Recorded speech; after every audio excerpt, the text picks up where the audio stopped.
வணக்கம் friends, welcome to round about Gates YouTube channel. எல்லாரும் எப்படி இருக்கீங்க? நல்லா இருக்கீங்களா? ஒவ்வொரு நாளும் ஒவ்வொரு கோயிலை பத்தி டீட்டெயிலா இந்த சேனல்ல பார்த்துட்டு வரோம். இன்னைக்கு நம்ம பார்க்க போற திருக்கோவில் விழுப்புரம் மாவட்டம் திருவக்கரை எனும் ஊரில் உள்ள அருள்மிகு சந்திரமௌலீஸ்வரர் திருக்கோவில். இந்த கோயிலை பத்தி டீட்டெயிலா தெரிஞ்சுக்கலாமா?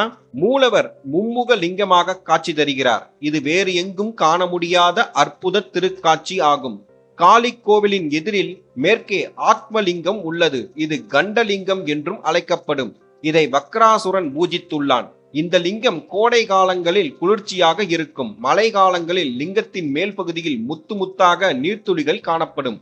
சிவனின் தேவார பாடல் பெற்ற 274 சிவாலயங்களில் இது 263வது தேவார தலமாகும். இத்தலத்து முருகப்பெருமான் குறித்து அருணகிரிநாதர் திருப்புகழ் பாடியுள்ளார். திருமணத்தடை உள்ளவர்கள் தாலி காணிக்கை, புடவை சாத்துதல், மாலை சாத்துதல் ஆகியவற்றை நேர்த்திக்கடன்களாக இந்த கோவிலில் செய்கின்றனர். குழந்தை வரம் இல்லாதவர்கள் தொட்டில் கட்டுதல், எடைக்கு எடை காசு போடுதல் ஆகியவற்றை நேர்த்திக் கடன்களாக செய்கின்றனர். இந்தியாவில் பஞ்சமுக லிங்கம் கொண்ட சிவதலம் வடக்கில் நேபாளத்திலும் தெற்கில் ஆந்திராவில் உள்ள காளஹஸ்தியிலும் உள்ளது. மும்முகத்தில் காட்சி அளிப்பது அருள் சொரியும் திருவக்கரையில் மட்டுமே. இம்முகலிங்கத்திற்கு கிழக்கில் தற்புருட முகமாகவும், வடக்கே வாசுதேவ முகமாகவும், தெற்கே அகோர முகமாகவும் காட்சி தருகிறார். தெற்கே உள்ள அகோர முகத்தில் வாயின் இரு ஓரத்திலும் இரு கோரை பற்கள் உள்ளன. இதை பாலபிஷேகம் செய்யும் போது மட்டுமே தெளிவாக பார்க்க முடியும். இந்த கோவில் கருவறைக்கும் துவஜஸ்தம்பத்திற்கும் நேராக இல்லாமல் வடதுபுறமாக சற்று விலகி வக்கரமாக உள்ளது. பொதுவாக எல்லா கோவில்களிலும் நாம் கோபுர வாசலில் இருந்தே சுவாமியை தரிசனம் செய்யலாம். ஆனால் இந்த திருவக்கரை கோவிலில் ராஜகோபுரம், கொடிக்கம்பம், நந்தி, திருவக்கரையில் இருக்கும் சுவாமி ஆகியவை ஒரே நேர்கோட்டில் இல்லாமல் ஒன்றை விட்டு விலகி வக்ர நிலையில் இருக்கிறது. எனவே இங்கு எல்லாமே வக்ரமாக அமைந்துள்ளதை அறிய முடிகிறது. பௌர்ணமி இரவு 12 மணிக்கும் அமாவாசை பகல் 12 மணிக்கும் ஜோதி தரிசனம் நடைபெறும்.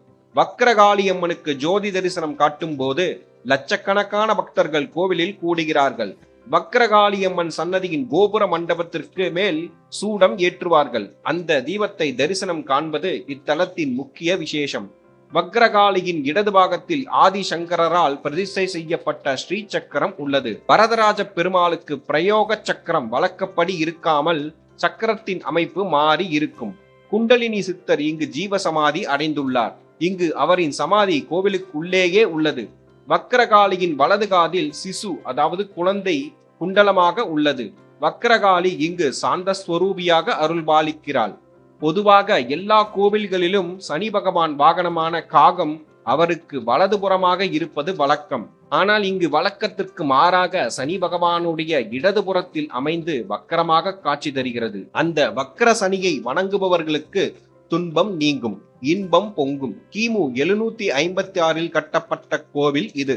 அம்பாள் சன்னதிக்கு எதிரில் மயான பூமி உள்ளது குறிப்பிடத்தக்கது. இக்கோவிலின் தல வரலாறை பார்ப்போம். வக்ராசுரன் என்ற அசுரனை வரதராஜ பெருமாள் சம்ஹாரம் செய்கிறார். அந்த வக்ராசுரனின் தங்கை துன்முகியை வக்ரகாளி சம்ஹாரம் செய்யும் போது அந்த ராட்சசி துன்முகி கர்ப்பமாக இருந்தாளாம். குழந்தையை வதம் செய்யக்கூடாது என்பது தர்மசாஸ்திரம். எனவே துன்முகியின் வயிற்றில் கருவில் உள்ள குழந்தையை காளி தனது வலது காதில் குண்டலமாக அணிந்து கொண்டு ராட்சசியை சம்ஹாரம் செய்தாளாம். வக்ராசுரனின் தங்கையை அழித்ததால் வக்ரகாளியாகவே அங்கேயே அமர்ந்து விட்டாள். சம்ஹாரம் பண்ணியதால் ஓங்காரமாக இருந்திருக்கிறாள். ஆதிசங்கரர் வந்து காளியை சாந்தம் செய்து இடது பாதத்தில் ஸ்ரீ சக்கர ராஜ எந்திரத்தை பிரதிஷ்டை செய்துள்ளார்.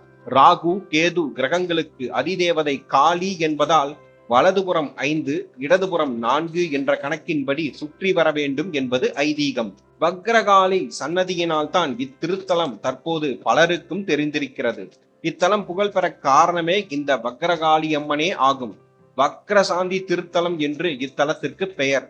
பட்டீஸ்வரம் துர்க்கை, சிதம்பரம் பிரம்மசாமுண்டீஸ்வரி, தில்லை காளி போன்ற அற்புதமான சிற்பங்களைப் போலவே வக்ரகாளி அம்மனின் திருவுருவமும் தனி சிறப்புடன் விளங்குகிறது. பொதுவாக காளி கோவில் ஊரின் எல்லையில் தான் இருக்கும். ஆனால் இங்கு ஊரின் நடுவில் ராஜகோபுரத்தின் நுழைவாயிலின் அருகிலேயே அமைந்திருக்கிறது.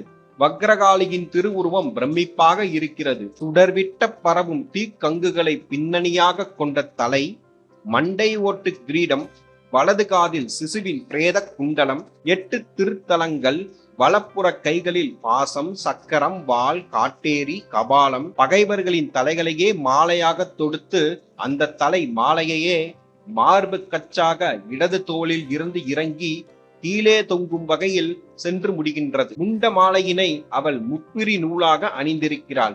இக்கோவிலை வலம் வர நினைப்பவர்கள் வலதுபுறமாக 5 முறையும் இடதுபுறமாக 4 முறையும் வலம் வர வேண்டும். இக்கோவிலின் மூலவர் சந்திரமௌலீஸ்வரர் சந்திரசேகரர், தாயார் அமிர்தேஸ்வரி வடிவாம்பிகை, தலவிருச்சம் வில்வம், தீர்த்தம் சூரிய புஷ்கரணி சந்திர தீர்த்தம், புராண பெயர் வக்ராபுரி, இப்போது இருக்கும் பெயர் திருவக்கரை. கோவில் திறந்திருக்கும் நேரம் காலை 6 மணி முதல் 12 மணி வரை, மாலை 5 மணி முதல் இரவு 9 மணி வரை திறந்திருக்கும். இக்கோவில் திண்டிவனத்தில் இருந்து புதுச்சேரி செல்லும் வழியில் மயிலம் வழியாக பெரும்பாக்கம் என்ற இடத்தில் இறங்கி ஆட்டோ வாடகை காரில் 7 கிலோமீட்டர் தூரத்தில் உள்ள இந்த திருவக்கரை கோவிலை அடையலாம். திண்டிவனம் நகரில் இருந்து பேருந்து போக்குவரத்து வசதி உள்ளது.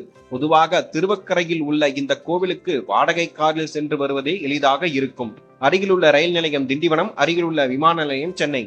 மீண்டும் ஒரு நல்ல பதிவில் உங்களை சந்திக்கிறேன். இந்த வீடியோ உங்களுக்கு பிடித்திருந்தால் லைக், ஷேர், சப்ஸ்கிரைப், கமெண்ட் செக்ஷனில் கமெண்ட் செய்யவும். நன்றி, வணக்கம்.